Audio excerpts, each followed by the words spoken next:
Mga ka-Republic, wag daw bibiru-biruin ng Hinebra ang rain or shine sa laro nila mamaya dahil posible pa rin daw maagaw ng Elasto Painters ang twice to beat bonus. May mga big scorer ang tropa ni Coach Sheng Yao kaya posibleng mangyari ang di inaasahan. Samantala, hindi rin inaasahan ng mga fans ng Talk and Text na biglang malalagay sa peligro ang pangarap na Grand Slam ng kanilang kupunan. Pinaghandaan naman ito ng gusto ng tropang 5G, ngunit ngayon tila dahan-dahan ang humuhulagpos ang ambisyon ng kanilang prangkisa. Pag-uusapan po natin yan, pero bago ang lahat ay maglalambing po ako sa inyo na isubscribe ninyo itong ating channel at kung di masyadong makakaabala ay i-like at paki-share na rin ninyo. Malaking bagay po yan sa aming mga vlogger. Maraming salamat. Mga ka-Republic, bihirang dumating ang ganitong pagkakataon sa isang PBA team. Yung nabubuksan ng pinto para ambisyonin ang Grand Slam. At para mangyari yan, dapat munang maibulsa ang corona sa first and second conference. Nagawa yan ng Talk and Text noong Governor's Cup, kumbinsidong tinalo nila ang Hinebra sa finals 4-2. Pero naging mas mahirap ang Commissioner's Cup Championship para sa tropang 5G.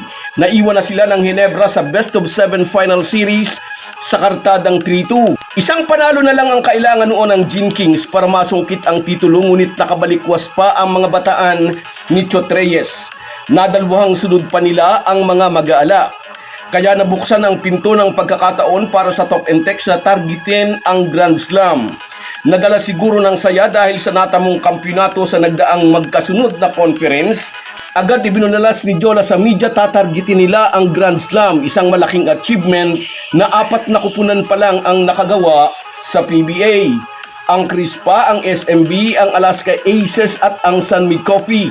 May dalawa ang Beermen, isa sa ilalim ni Tommy Manotok at isa sa pagmamando ni Norman Black.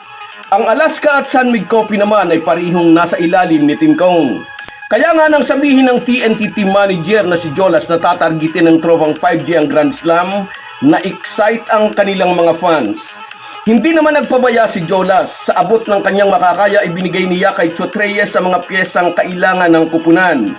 Humina ang backcourt position ng Talk and Text sa pagka-injured ni Jason Castro at Ray ng Batak. Walang problema, naging maagap si Jolas na pitasin si Simon Inciso mula sa free agency. Inactivate din si Almond Busotros na makapagpuprovide ng quality minutes habang nagpapahinga sina Inciso at Brian Heruela.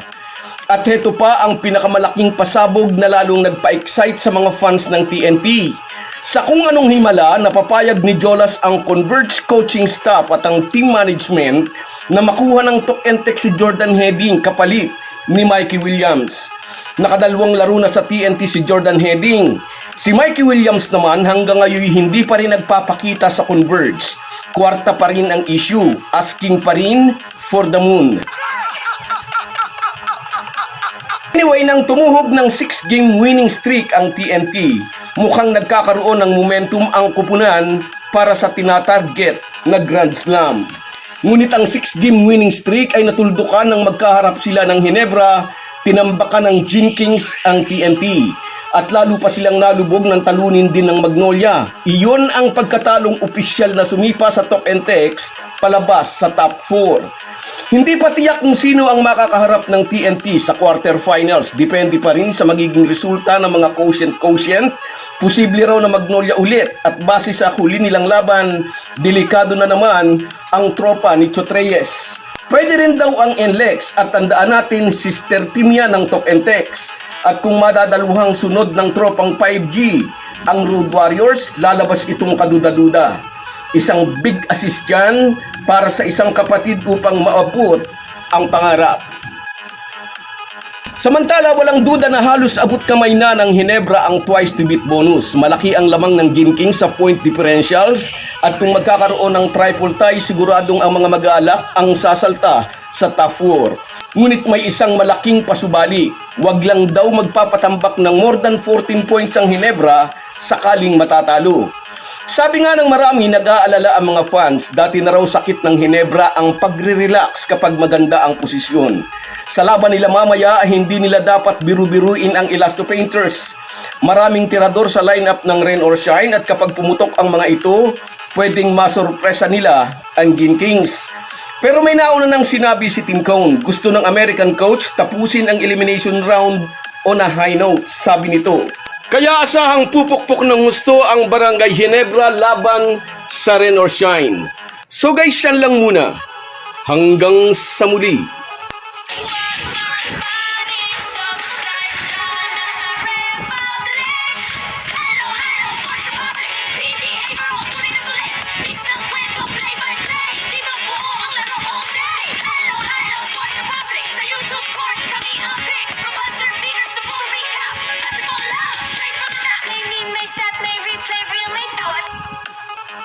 Kung wala po kayong mga viewers namin ay walang magtatagumpay na vlogger. Kaya salamat po sa inyong panunood.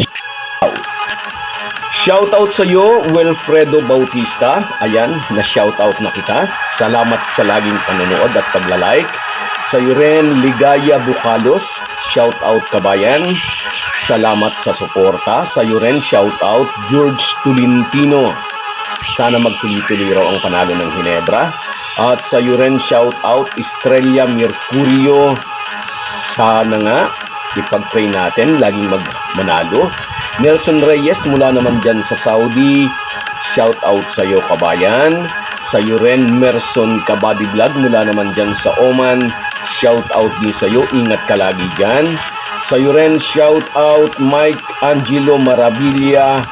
Sana magtuloy-tuloy, sabi niya. At sa iyo rin, shout out Alessandro Mate from Pangarap, Caloocan City, sabi niya.